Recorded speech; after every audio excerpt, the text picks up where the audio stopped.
ada beberapa hal yang perlu saya sampaikan pada panjenengan semuanya. Bapak Ibu yang dirahmati Allah, sebelum berangkat saya sampaikan untuk tanda pengenal kita. Ya. Yang pertama ini kartu paspor, ya. Kemudian ini ID card, ya. Kemudian inisial, ya. Kemudian ada seragam jenengan yang batik itu, ya. Beda, ini seragam saya gini, ya. Kemudian untuk paspor, ya, ini nanti digunakan ketika kita boarding, ya. Jadi nanti semua masing-masing pegang ini, ya. Dipegang ininya sampai nanti masuk pesawat baru dimasukkan ke tas, ya. Nah, tak contohkan. Nanti untuk paspor kalau tidak digunakan masuknya di sini, ya Bu, ya. Bapak Ibu, ya, masuknya di sini, ya. Jangan. Oh, beda. Oh, oke. Tasnya beda, bagus nih. Masukkan di sini, jangan dimasukkan di tengah sini, nanti tidak bingung nyarinya. Masukkan sini. Yang depan. Jangan dicampur di sini, takutnya nanti kena roti, kena minum gitu.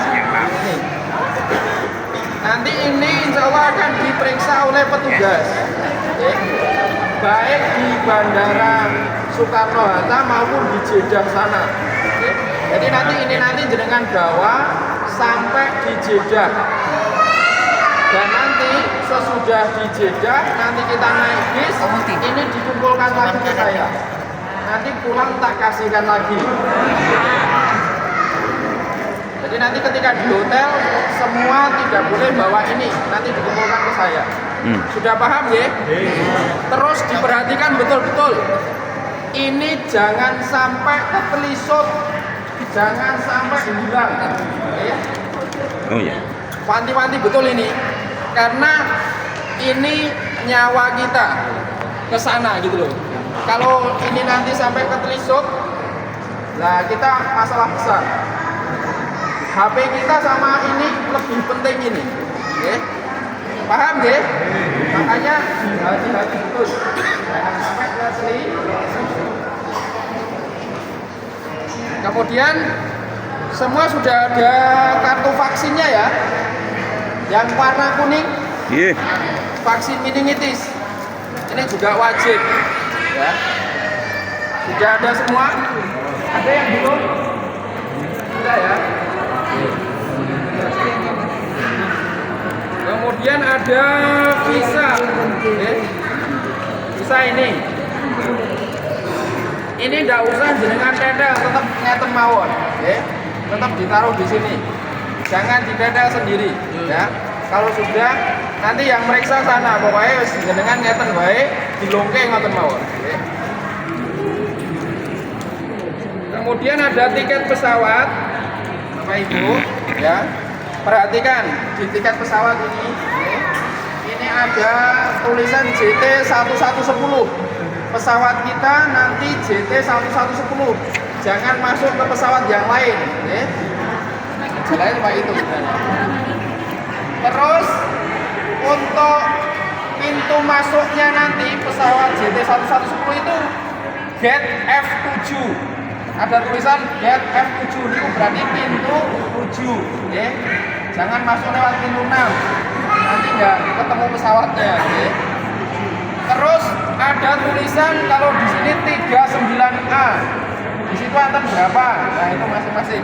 Ini, ya. 36 aku. Nah, itu adalah porsi tempat duduk penjenengan. Nah, mungkin jenengan ada yang lihat, loh ini nomorku petang puluh kok boleh bojoku petang 45, berarti orang awor, kan gitu. Jenengan terus pengen awor, ngoten toh? Itu nanti urusannya di dalam setelah jenengan duduk. Pokoknya duduk riyen sesuai dengan tempat duduknya masing-masing, ya. Jangan inisiatif langsung dijual. Itu kok kalau bojoku aku karo anakku. Kecuali anaknya nangis atau istrinya nangis. Itu bisa ditolerir, tapi kalau enggak duduk di tempat masing-masing dulu, karena nanti dari pramugari nggak membolehkan ke tempat sebelum kita berangkat. Nanti kalau sudah berangkat pesawatnya, jenengan bisa nego sama yang sampingnya. Apunten jenengan pindah itu itu. Tapi kalau nggak diperbolehkan ya sudah. Ingat jangan memaksa. Tidak boleh memaksa temannya untuk pindah kecuali dia mau. Yang minta dipindah ya mohon toleransinya ya mau, ngoten nggih, biar nyaman. Asalkan bisa nyaman semuanya. Sudah paham nggih? Tempat duduknya jangan lupa ada tulisannya. Tidak boleh inisial, aku pengen ngarep gitu. Aku pengen samping cedak cendelo gitu. Nggak usah rebutan karena sudah ada tulisannya. Ya. Itu nggih untuk urusan paspor. Ada yang ditanyakan? Ya ada nggih. Terus yang kedua, Bapak Ibu,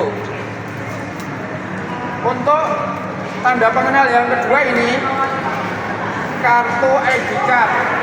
Ini harus jenengan pakai terus, boleh dilepas ketika di hotel, di hotel pas di kamar boleh dilepas, tapi nanti ketika keluar ke masjid atau kemanapun harus dipakai, boleh dilepas di kamar hotel, kalau keluar dipakai lagi. Fungsinya apa? Jangan nyepelekan orang mas ngomong ngewoy rasa boy. Ini fungsinya kalau jenengan bingung, tidak bawa HP, jenengan nanti cukup tunjukkan ini ke orang terdekat jenengan, minta tolong diteleponkan. Di sini ada nomor saya, ada nomor mutawif, ya.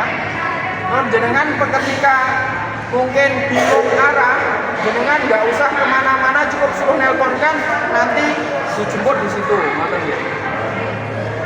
Paham ya? Jadi misal jenengan di dekat pintu Masjid Nabawi 316 misalnya, jenengan ternyata terpisah dari rombongan, jenengan cukup minta tolong teleponkan orang dan jenengan di situ. Jangan habis telepon nanti terus geser. Pak, ini saya di pintu 316. Begitu dicari sudah geser. Pak, ini saya di pintu 360. Bandung lupa sebenarnya. Jadi kalau sudah telepon di situ saja. Insya Allah nanti mutawif atau saya akan datang menjemput. Semoga tidak ada yang kebingungan. Terus selanjutnya, Bapak Ibu, pesan saya, nanti ketika keluar dari hotel itu usahakan rombongan bersama-sama atau minimal itu satu kamar. Satu kamar misalkan ada 4 orang atau 5 orang rombongan, jangan sendiri-sendiri. Kadang ada satu kamar itu ada yang sepuh, ada yang muda. Maka nanti yang muda tolong di sana nanti sambil membantu yang sepuh, ngoten nggih. Jadi jangan kemudian wis tak tinggale wae, jangan. Usahakan kita selama perjalanan dari berangkat sampai pulang itu usahakan saling tolong-menolong, saling bantu-membantu, meringankan beban yang lain. Terutama yang sepuh-sepuh, nah ini yang muda-muda nanti bisa membantu. Kemudian yang selanjutnya tanda pengenal kita yang ketiga ini, apa ini? Sal, slayer, sal. Sal ini juga dimanapun tempat dipakai, kecuali di kamar. Di kamar boleh dilepas. Ke masjid, ya, atau city tour, semuanya harus pakai ini. Di bandara ini harus dipakai semua. Harus dipakai karena ini tanda pengenal paling gampang untuk lihat teman kita. Jadi misal jenengan bawa ini jalan jauh di sana, saya kalungnya podo aku kelihatan. Tapi kalau nggak bawa ini nanti bingung karena orang di Mekah atau di Madinah itu banyak sekali. banyak. Jadi yang datang ke sana tidak hanya kita, ya, tapi ribuan bahkan jutaan. Nanti kalau jenengan tidak bawa pengenal ini, nanti kenali temennya itu susah, ya. Terus ini cara makainya begini, nah dibeginikan. Fungsinya apa? Biar tidak jatuh. Karena kalau cuma begini, ibu-ibu biasanya kadang jatuh gini nggak tahu kita. Itu sudah sering terjadi, ya. Sudah sering kejadian. Banyak yang hilang gara-gara yaitu tadi tidak di Ora disul, oke. itu ini, ya. Sudah paham, ya? Terus untuk yang ketiga pengenalnya yaitu seragam. Seragam ini dipakai ketika di bandara seperti ini. Kemudian ketika nanti city tour, pokoknya ketika di bandara sama city tour sama nanti pas umroh wajib bagi ibu-ibu nanti bisa dipakai, ya. Kan kalau ibu-ibu kan cuma outer, ya, bagian bisa dipakai. Atau kalau tidak dipakai minimalnya harus bawa ini, ya. Kalau seragamnya nggak dipakai untuk ibu-ibu ini wajib, ya. Ini wajib karena mungkin mau pakai lagu aku cepet nah, gitu. Pakai ini minimal, ya. Sama ini, ya. Itu Bapak Ibu, ya. Kemudian yang selanjutnya ini tadi tanda pengenal sudah semua, ya. Kemudian yang selanjutnya ibu-ibu ada yang tidak bawa HP. Yang tidak bawa HP berapa orang? 1, 2, 3, 4, 5, 6, 7. 7 orang, ya. Tolong nanti yang tidak bawa HP kasih nanti juga nggak bisa gunakan. Tolong bawa HP saya nanti malah bingung. Nah, diteleponi bingung. Piye iki maksudnya? Nanti yang tidak bawa HP mohon merapat ke temannya yang bawa HP. Jadi perjalanan ke masjid, pulang masjid itu ngincer pokoknya yang bawa nonton, nggih. Nah, jangan terpisah. Jadi misal sewaktu-waktu terpisah bingung, bisa temannya itu yang telepon, kan gitu, nggih. Kemudian nanti tolong yang bawa HP juga yang paling penting dilihat itu adalah grup kita, ya. Grup kita yang rombongan 31 Oktober itu disematkan paling atas. Pokoknya disematkan. Tahu cara menyematkan? Nah, itu nanti otomatis kalau grup kita disematkan nanti ada di atas. Jadi ada info apa saja yang bisa langsung tahu. Nah mas, keluar itu grup saya paling penting grup keluarga. Saya tak semacam itu. Sementara ini yang paling penting adalah grup kita. Karena kita ini baru dalam kondisi safar. Grup keluarga sakmi sore. Jadi ini grup paling penting kita. Selama kurang lebih 9 hari. Kan ya, paham ya yang bawa HP.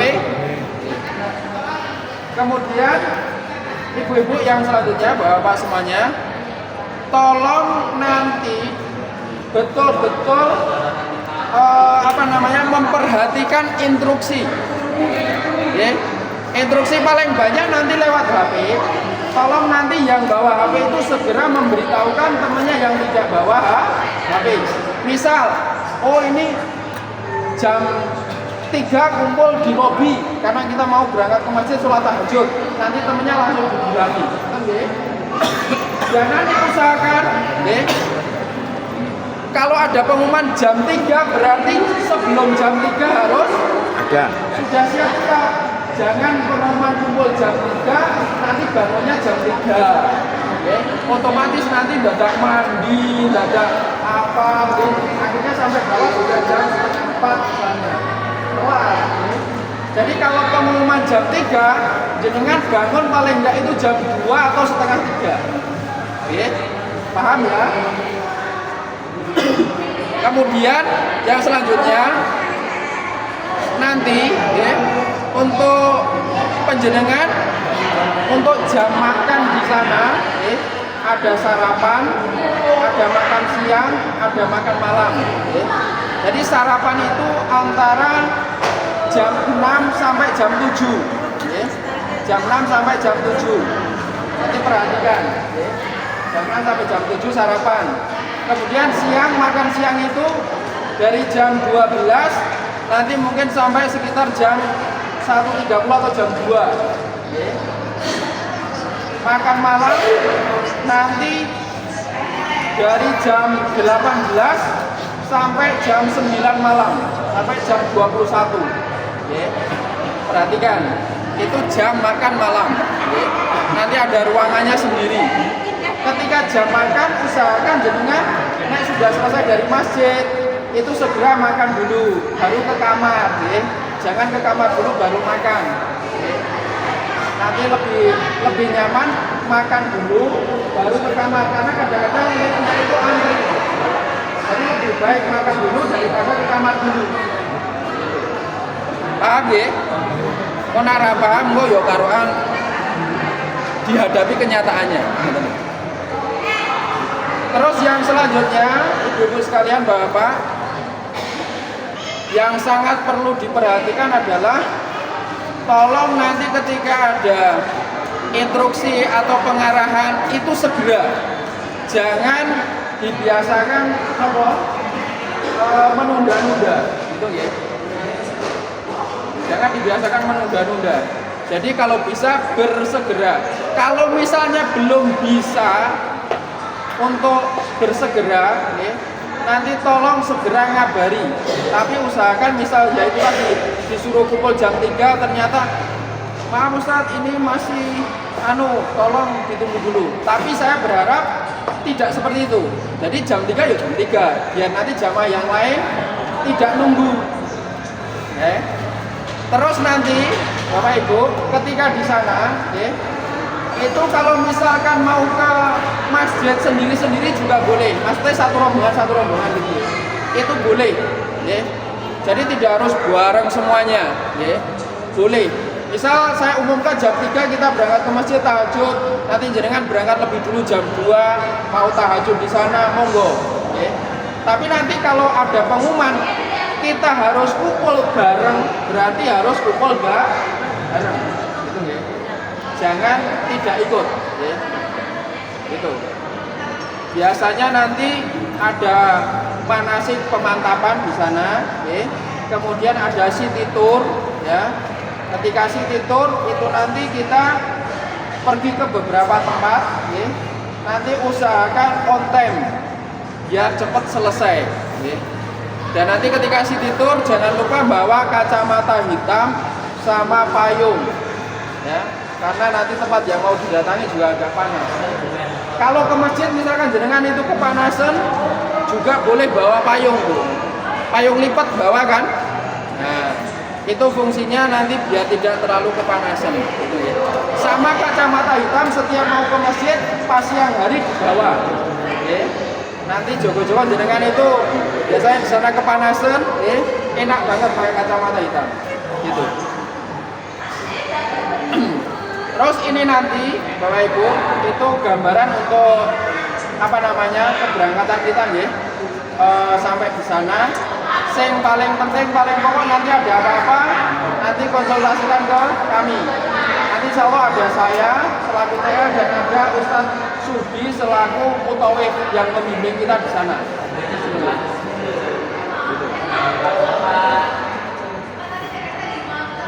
Dan ini nanti setelah ini nanti kita insya Allah akan boarding, ya, kurang lebih sekitar jam 10. Nanti kita akan nunggu di ruang tunggu. Nanti insya Allah pesawatnya di jam 12 lebih 10 take off. Ya. Insya Allah nanti sampai di bandara Jeddah kurang lebih jam 6.20 menit. Jam 6 itu jam 18, tapi waktu sana perjalanan kita kurang lebih 10 jam, ya. Nah, kurang lebih 10 jam. Dan nanti tolong ketika turun dari pesawat juga mengikuti instruksi saya, okay? Jangan inisiatif sendiri-sendiri. Misal mau ke WC izin dulu, okay? Mau ke belakang izin dulu. Dan nanti insya Allah di Jeddah itu ada tempat khusus untuk kita nunggu. Kita nanti bisa sholat subuh sholat di sana atau nanti ke kamar kecil ada, okay? Gitu. Bapak Ibu yang dirahmati oleh Allah, itu saja mungkin beberapa hal yang perlu saya sampaikan sementara. Oke. Nanti kalau ada hal yang kurang jelas bisa langsung ditanyakan ke saya ya.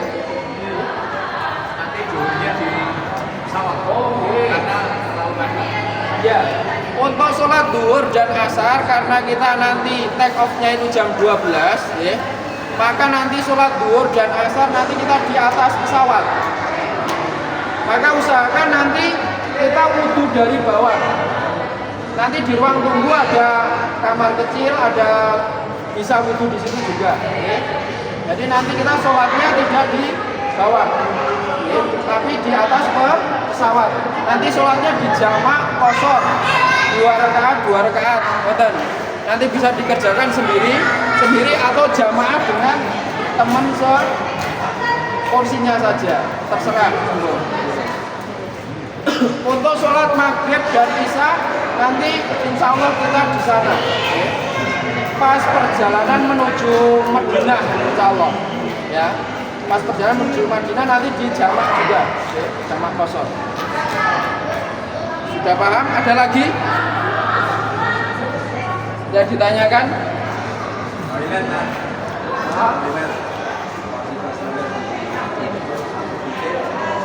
Toilet di pesawat. Toilet di pesawat itu ada 3 titik, ya. Paling depan, tengah, sama paling belakang. Ada 3 tempat. Tapi menurut ketika kita nanti kemudian agak di belakang. Jadi nanti untuk toilet itu bisa pakai yang paling belakang atau yang tengah. Ngoten ya. Ada lagi? Paham ya? Nanti saya kurang jelas? Jelas apa belas? Insya Allah nanti kita ibadahnya di sana tidak sesulit ketika kita latihan. Kalau nanti lebih mudah dan dipermudah oleh Allah. Dan yang paling penting Bapak Ibu, tolong jenengan semuanya berhusnudzon sama Allah. Pikiran diikhlaskan, sungguh-sungguh, jangan ada pikiran-pikiran buruk kalau di sana, ya. Kalau bingung, kalau misalkan tersesat atau apa, segera istighfar. Mungkin kalau perlu sholat 2 rakaat, gitu ya. Kalau bingung, ya, itu seperti itu. Terus kalau di sana nanti dengan kroso tipis atau kroso ke belakang, kalau di Madinah itu di sekitarnya ada apa namanya, kamar mandi banyak, ya. Kalau di Mekah itu harus keluar juga, ya. Jadi nggak usah diangkut, tapi nanti usahakan kalau sama temennya itu ya bareng-bareng, gitu. Dan nanti di sana insya Allah tidak bayar, Bu, nggak usah sedia receh gitu. Kalau mau sedekah itu biasanya ke tukang nyapu atau ke tukang bersih-bersih masjid, itu silakan. Saya sarankan kalau sedekah nanti jangan vulgar. Misal jangan nyekel duit ini nanti temennya ngeroyok. Atau ada orang minta-minta di jalanan, jangan ngasih gitu langsung ngeroyok. Misalnya ngasih itu ke orang yang mungkin agak sendirian gitu aja. Karena kalau nanti banyak temennya biasanya langsung rukun. Dan nanti Bapak Ibu yang mau wakaf Quran di sana, bisa menghubungi saya. Maksudnya wakaf Quran di sana itu nanti kita belikan, nanti kita taruh di masjid sana. Pengen di Masjid Nabawi atau di Masjidil Haram. Itu ada Al-Quran khusus, Pak. Jadi tidak sembarang Al-Quran bisa ditaruh di masjid itu. Ada tanda pengenal khusus. Kalau nanti dengan beli Al-Quran saat-saat di sana mesti langsung disingkirkan, nggak kepake, gitu. Harganya kurang lebih kalau real itu ya sekitar 40 sampai 50 real, atau kalau kurs rupiah itu kurang lebih sekitar 200.000 per satunya. Mau wakaf 1 boleh, 2 boleh, atau minta dibelikan nanti mau dibawa pulang juga boleh. Itu yang Al-Quran Madinah, Jadi yang ditaruh di masjid itu khusus, khusus. Kemudian yang terakhir, nanti kita ada mutawif, Bapak Ibu. Ini saya sampaikan sekalian. Jadi biasanya sebelum kita pulang nanti, ya, sebagai tanda apa ya? Terima kasih. Itu nanti ada sodakoan untuk mutawif. Terserah mau jenengan 10.000, 20.000, 50.000, terserah. Tidak kasih juga tidak apa-apa. Itu hanya sebagai bentuk terima kasih kita kepada mutawif yang sudah membimbing kita selama di sana. Dan nanti Bapak Ibu ketika pengen sesuatu, ya, nanti tolong sampaikan ke saya atau mutawif. Sudah, saya kira cukup. Dari Mas Hendling ada yang mau disampaikan?